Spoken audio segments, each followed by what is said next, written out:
I give away free Steam games with every major video I do, and here's who won this week. The games available to receive are listed below. To enter, just leave a comment and have contact information on your profile. And now, on with the video. I'm playing something almost every week, and sometimes I want to talk about it and give you a vertical slice. So stick with me for some lightning reviews. This week, on the chopping block. This week I've been playing Pony Factory. If I may level with everyone for a moment, since September I've been getting slammed harder than that Twisted Tea guy. And January wasn't quite as restful as I would have liked. Given how I've occasionally had to take breaks in order to maintain my wellness, I've elected to stop doing double bill video reviews for the sake of uploading consistently. With that out of the way, let's discuss Pony Factory. To my credit, I've been able to go at least 3 months without directly reviewing another game by David Szymanski. His last game that I did, Squirrel Stapler, was a surrealist romp and an unnerving but still enjoyable snack of a game. Compared to that, Pony Factory is a short but creepy affair, leaning a bit harder into an overtly hostile and stylistically morbid experience. Starting the game, we're once again given Szymanski's preferred style of story delivery, simple text blurb. Apparently, a man named Winston made a deal with the devil in order to try and bring happiness and morality to his town.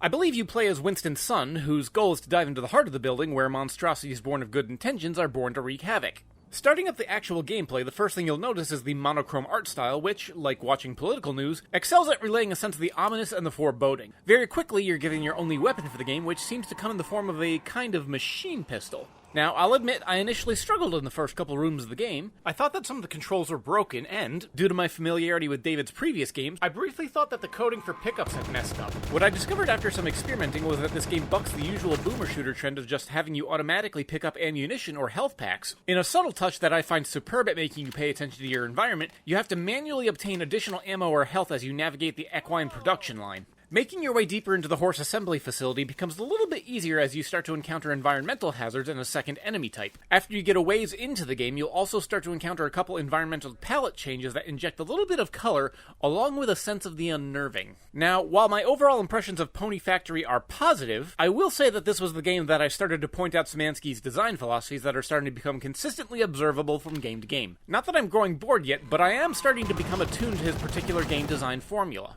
Another thing that makes a return from his Chop Goblins game is a somewhat basic level-based structure.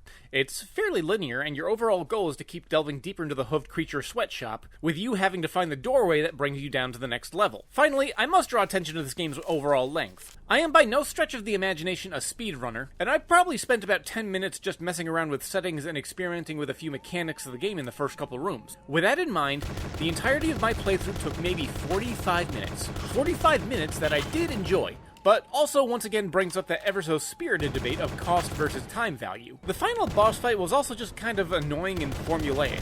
Your limited vision and monochrome color palette ratchet up the tension a little bit, but otherwise it's just cheesing him by positioning yourself around a corner and ammo dumping him until the final door opens up. As I said, I'm starting to become a bit familiar with Szymanski's game design formulas and philosophies, but this one features just enough of a twist and a shift in mechanics to keep it feeling fresh. Now, since most of the story is delivered via an opening and a closing text box, and I'm not going to spoil the final one, I am about to relay what I would consider something of a mechanical or tonal spoiler. If you want to try this one for yourself and want to get the full experience, I would recommend ducking out now.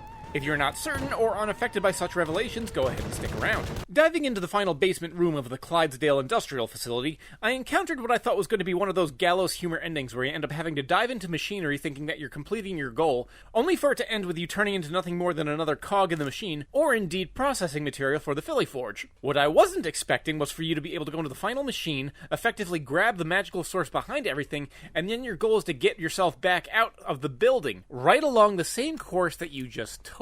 This shift of expectation, and indeed new challenge to navigate already tread territory, was just the shot in the arm that this game needed in order for me to be reinvigorated, and I found to be this game's standout feature in my opinion. You see, I briefly touched on the fact that you need to manually pick up all health and ammo, and with that in mind, I was abundantly aware of how much I may have just potentially hobbled myself from my endeavor to get back out of the building. This unintentionally self-imposed ratcheting of challenge and tension was one of the most refreshing twists that I've experienced in quite some time. Now, if you'll excuse me, I'm trying to refamiliarize myself with the concept of a, quote, day off. Hey, look at that, it's the end of the video. Don't forget to subscribe, and remember that commenting can actually win you a free prize. So until next time, this is Gheeotine saying thanks for watching and keep your head on your shoulders.